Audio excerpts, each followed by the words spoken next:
Les mots nomment et désignent des maux, MAUX, des maladies, ces événements qui peuvent s'installer brutalement ou insidieusement dans la vie des êtres humains pour bouleverser, infléchir, parfois briser la dynamique de l'existence.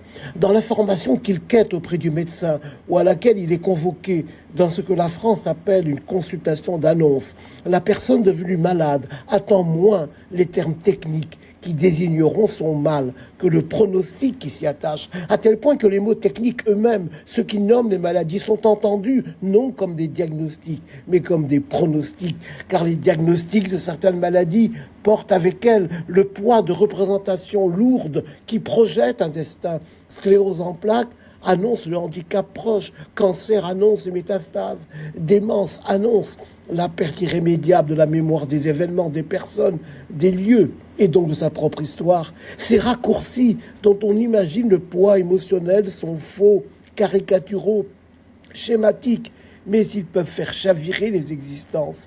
Car ces mots, une fois entendus, devront être apprivoisés. Le handicap n'est pas inéluctable dans la sclérose en plaques. Beaucoup de cancers guérissent, on doit se battre dans ce que l'on appelle à tort des démences, terme abusif, qui veut dire que l'esprit est menacé de dissolution alors qu'il s'agit de maladies du cerveau.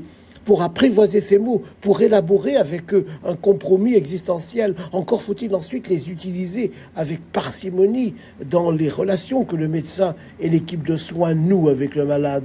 Car employés sans nécessité, ils conservent leur pouvoir de déstabilisation, de nuisance émotionnelle. Pourquoi dire « votre cancer va mieux » au lieu de dire « vous allez mieux » tout en décrivant sobrement la régression des images radiologiques ou la réponse à la chimiothérapie.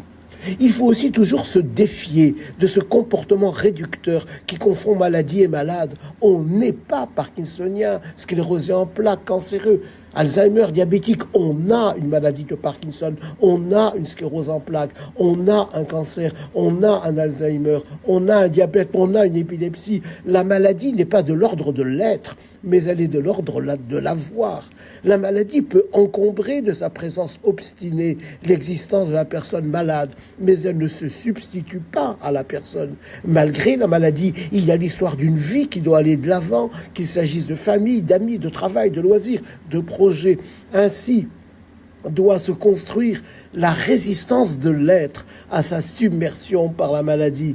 Reste cependant une condition essentielle à cette résistance, et c'est l'attention à la souffrance, car la souffrance peut en effet, quand elle est majeure, durable, aliéner la personne malade, en occupant la totalité de son champ de conscience, en le rendant indisponible à toute autre chose que le souffrir, en l'enfermant dans l'isolement. C'est au nom de la préservation de la capacité d'être, de la capacité de demeurer disponible à soi et au monde, qu'il ne peut exister nulle limite à l'accompagnement et au traitement de la souffrance.